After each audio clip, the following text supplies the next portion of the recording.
私は NPO 法人ハッピーロードネットというところで理事長をしています西本由美子と言います。で、ハッピーロードの中の仕事の一つには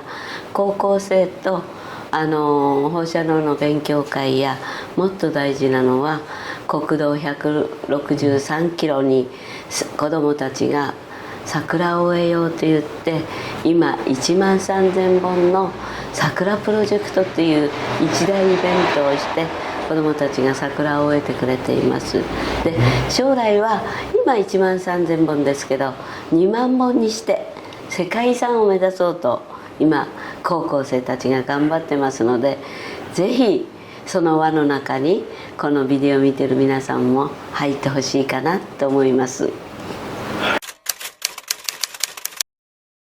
はい、もともとはいわき市です。いわき市、はい、はい、でも広野町にお嫁に来て、そっちの方が約40年近いので長いです。もういわき市に住んでるよりお嫁に来ても年68歳なので、こちらに来てる方がもう長いです。は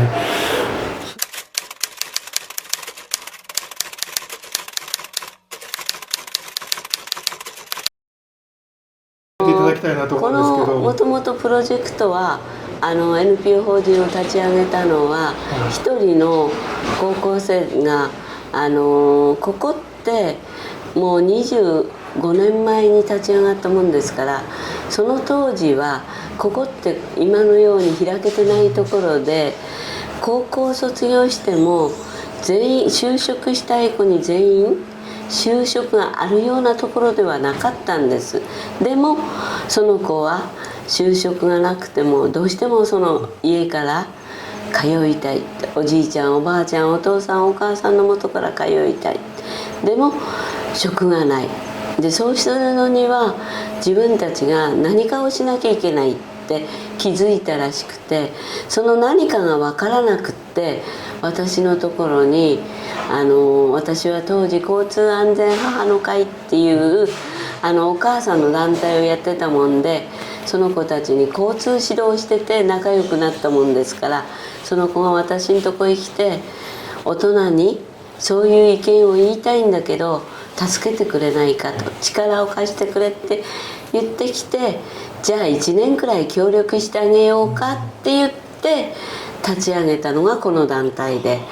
もともとは高校生にお願いされて作った団体です。で、そういう1年っていうお約束だったんだけど、いつの間にか25年になっています。25年の間にはもう世界中の人がご存知のように2011年の3月11日の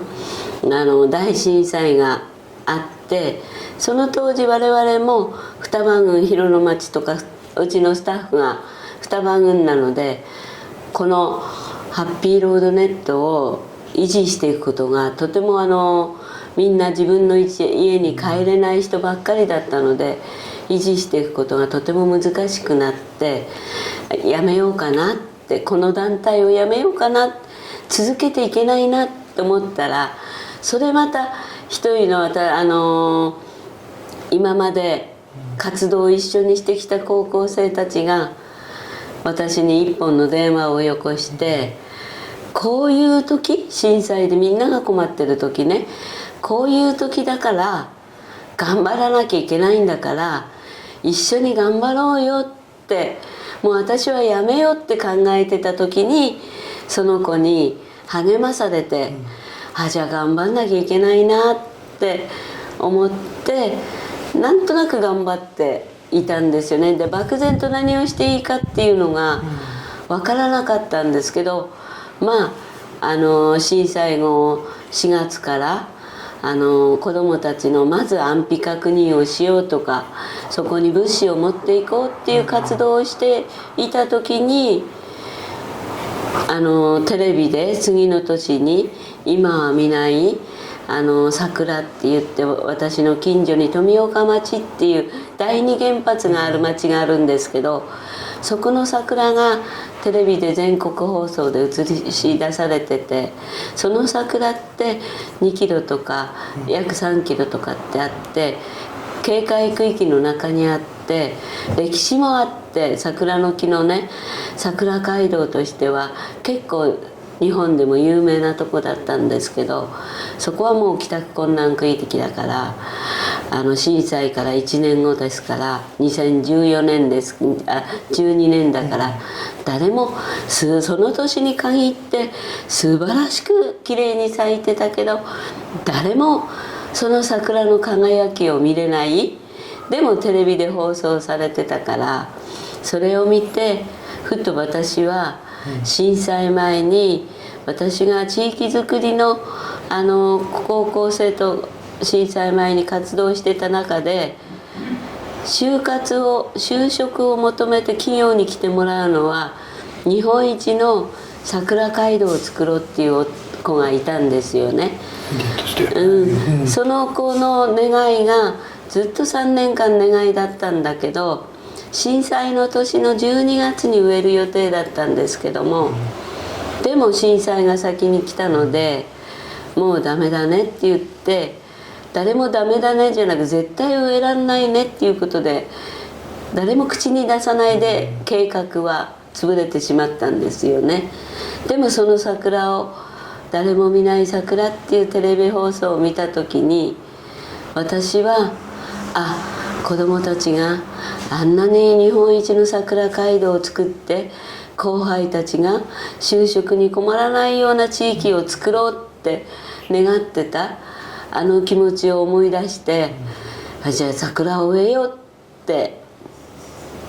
決心したんですよね。決心したらその子も一緒にやらなきゃいけないから、その当時それに関わってくれた高校生たちの安否確認をしたら、実はその子が津波で亡くなってたっていう、とてもね悲しい出来事があったんです。でも後輩たちにこういう事実があるけどみんな一緒に手伝ってくれるって言ったら、先輩たちのために頑張ろうって。で2012年の、5月からもう頑張って桜を植えようっていう段取りをし始まって、そういう後輩たちが先輩のために植えようって言って、2013年の1月26日に新地町を皮切りに1本の桜から今は1万3000本の桜になって、おそらく天国に行った子どもたちは天国からこの1万3000本の桜を今見て、桜の季節になったら自分のふるさとを天国で自慢してるだろうし、自分のふるさとがすぐね桜とともにあそこだって分かる道しるべになってくれてると思うし、ある一人の高校生が、桜は自分たちがただ植えてるだけじゃなくて、震災というものの春になると桜が語り部になってくれる。今度自分たちが植えた桜がなんでこれ植えたんだろうって周りの人が忘れても、震災があって世界中に自慢したいっていう子どもたちが桜を植えてんじゃないか、植えたんだっていう語り部になって、何十年過ぎても春の桜の季節に震災を思い出してくれてるんじゃないかっていう、我々はそれを自慢したいって言ってました。震災っていうものを我々は忘れても、桜がそれを絶対忘れないようにって思い出させてくれてると思う。そういうね桜がこれからは我々の道しるべも作るし、ストーリーも生きていくためのストーリーも作ってくれると思う。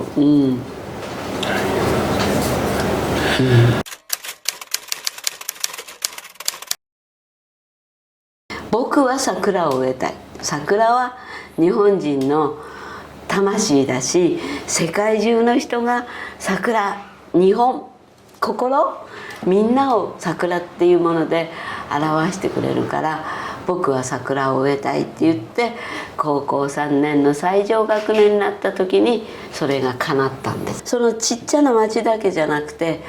全部のね道路の町に桜を植えると絶対ね日本中で一番になって、有名な企業、トヨタだったり日産だったりあるじゃないですか。そういう企業がこんないい景観があるんだったら、こんな素晴らしい地域づくりをしてるところなら工場を作ってみようかっていうふうになってくれるかもしれない。その子の願いはそこだったんですよね。だからまず桜を植えようって、それから企業が来てくれるかも、そしたら働くところが増えるかもしれないっていう、それが狙いで3年間頑張った子がいたんです。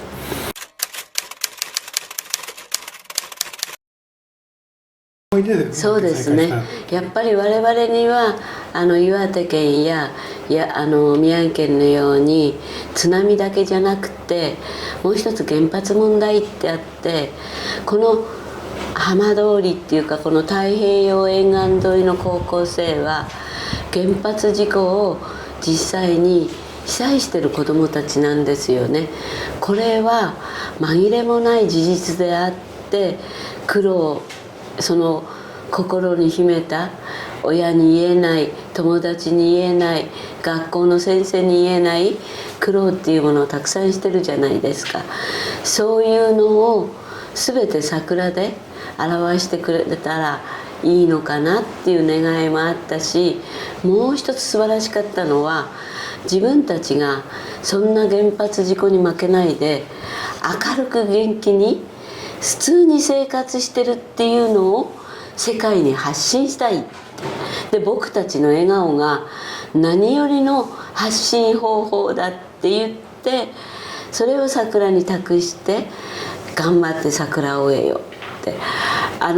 彼らの世界に元気に頑張ってるっていう発信する方法が、一つの手腕が桜だったんですよね。で、それだけ桜は日本人の心で世界の人が見てくれるっていう、亡くなった子が願ったように役目を果たしてくれるんじゃないかっていう、やっぱりその笑顔、桜と笑顔を通して世界に発信できる、これ言葉合ってるかどうか分かんないけど、道具の子どもたちにとってはお金のかからない道具の一つだったんですよね。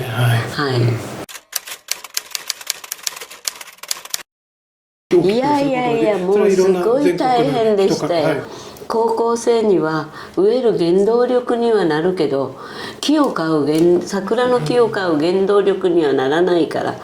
これ困ったなって思って、じゃあ世界中から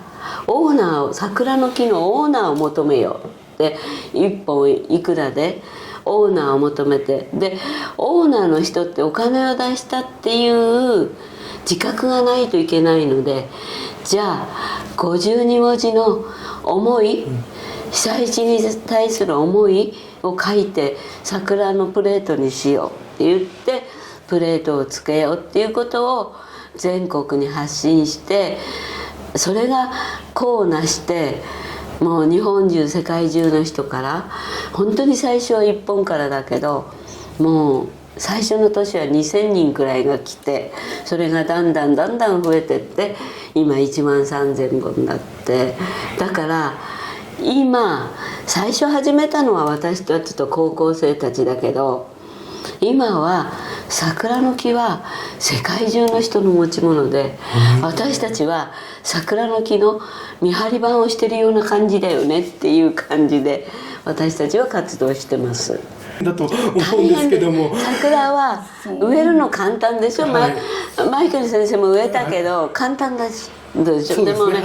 植えてからある程度大きくなるまでツタが絡まったり、雑草に負けて桜の木が枯れちゃったりするので、大きくなるまでが5年10年が一番勝負で、その時に草刈ったり肥やしをやったりしないと大きくならないんですよね。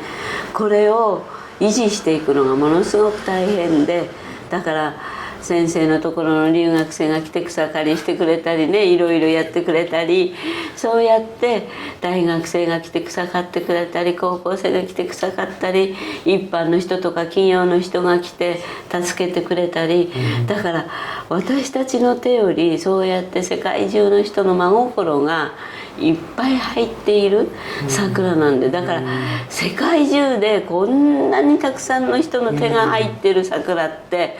世界中探してもここだけだと私は思ってますから。だからそれってそういう私たちに幸せを震災で暗いイメージじゃなくて、そういうプレゼントをくれたのは天国にいる子どもたちがね、私が国交省行って桜を植えたいって言った時も天からの声で助けてくれてたろうし、桜のオーナー大丈夫かな、来るかなと思ってもちゃんとそうやって維持できるように支えてくれたり、もう本当に天からのね導きだと思ってる。私の自慢ですよ。こんな桜世界中探してもどこにもない。こんなにね一本の木がねいろんなことを背負っている桜、子どもたちの思いだったり、原発事故の思いだったり、苦しくて悩んでる人たちの思いだったり、こんなに一本の桜が背負ってる桜って世界中どこ探してもないと思う。世界中で桜は植えますよ、確かにね今は。でもそれは植える時にそんなに思いの入った桜って私はないと思うので、思いにたくさんあるないって思いってね、どんなちっぽけなことでも大事だけど、こんなにたくさんのね説明できないけど思いが入ってる桜ってどこを探してもないと思う。もうプラス神様の思いまで入ってるから。そうですよね。ありますよ、桜の時期にね、あ、西本さん桜咲いてたからフェイスブックあげたねとかね、写真送るねとかね、もう私ね本当にいろんな人から声かけ、昨日もねパスポートの切り替えでパスポートを取りに行ったら「桜プロジェクトの西本さんですよね」って言って「応援してますからね頑張ってくださいね」たこ焼き買いに行ったらたこ焼きでおばさんが「応援してますから頑張ってくださいね」もうたくさんねいろんなところで声かけていただいて、いつも桜プロジェクト応援してますっていうね、地域の人たちの自慢の一つになってくれてるのかなって知らず知らずのうちに、私たちが気づくこと以外にもっと地域の人たちがもう桜大きくなってきてだんだん楽しみだよね、もう10年したらもっとすごいよねって言って、双葉郡の組長さんたちもみんな喜んでくれてるし、何よりも全然関係ない人たちがすっごく喜んでくれて、全然私が知り合いでもない人から声かけられたり、桜の魅力ってすごいんだなって思ってます。多分ね、10年後くらいしたらもっともっと自慢になっていくと思うよ、きっと。できすぎだよね。本当にすごい、もうすごすぎます。で始めた時ねこんなストーリー考えてなかったからね、とにかく高校生の思いで桜を植えなきゃっていう、なんとかして植えてあげたいって、私子供たちの約束って破りたくない人だから、約束した以上やりたいなと思って、その始める時はただただ桜を植えなきゃいけない、約束を守らなきゃいけないっていう本当のその正義感だけだったのね。それが今はね正義感じゃないのね。正義感なんかどっか行っちゃって、もうこの桜ってたくさんの人の人生なんだなって、もちろんメッセージに思いを返してくれてる人たちの人生だったり、そこをウォーキングしてメッセージをね毎朝見て歩く人の人生だったり、もういろんな人の人生が詰まって、本当に桜じゃないのよもう、ね、本当にもう私は表現力が貧しいから難しいんだけど、本当になんていうの、桜ストーリーなのよ。これね、はい、100年です私ね、は震災10年っていうことで子どもたちのメッセージを52文字メッセージをメッセージって歩かなきゃわからないじゃないですか。でもいろんな人に知ってほしいなと思って私の思いで勝手に1万点あるメッセージの中から100点だけ選んで予算の関係でねこの厚さにしかできなかったもんで100点だけ選んでメッセージを作ってこの写真はほとんど私の携帯に入ってる私が撮った思いのある桜で伝えたいかなって思ってこれ作ったらすごい結構読んでくださった方が仕事の合間に疲れた時読むとすごい癒されてほっとするよっていう人の声がすごくあって分かりやすいし学校のねバッグの中に入れて持って歩ってすごくいいよって当然ここに書いてある子はもう大喜びしてますけども結構浜通りじゃなく全国の子どもたちも入ってるんですよね。